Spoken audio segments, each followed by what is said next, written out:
Hi friends, இன்றைக்கி வந்து பீர்க்கங்காவும் தக்காளியும் வச்சு ஒரு கடையல் பண்ண போகிறேன். எப்படி செய்யுதுன்னு பார்ப்போம். அதுக்கு ஒரு பாத்திரத்தில் தேவையான அளவு எண்ணெய் ஊற்றிக்கணும்.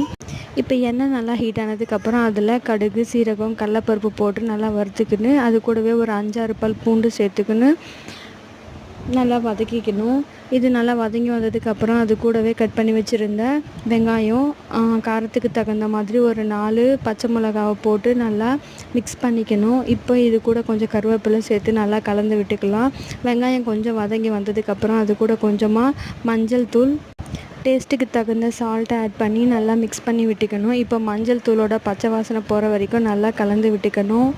இது நல்லா வதங்கி வந்ததுக்கப்புறம் இது கூட வந்து கட் பண்ணி வச்சுருந்த 2 பழுத்த தக்காளியை வந்து போட்டு நல்லா மிக்ஸ் பண்ணிக்கணும்.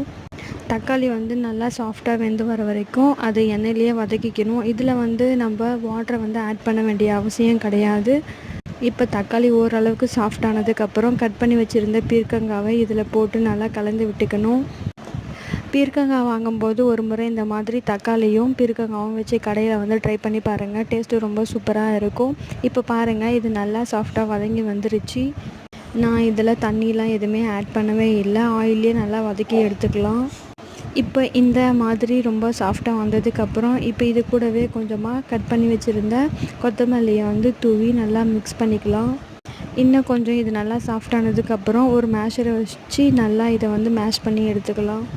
அவ்வளோதாங்க, சூப்பரான பீர்க்கங்காய் தக்காளி கடையல் வந்து ரெடி ஆயிடுச்சு. நாளைக்கு வேறு ஒரு மீன் விலாகில் பார்ப்போம். பாய்.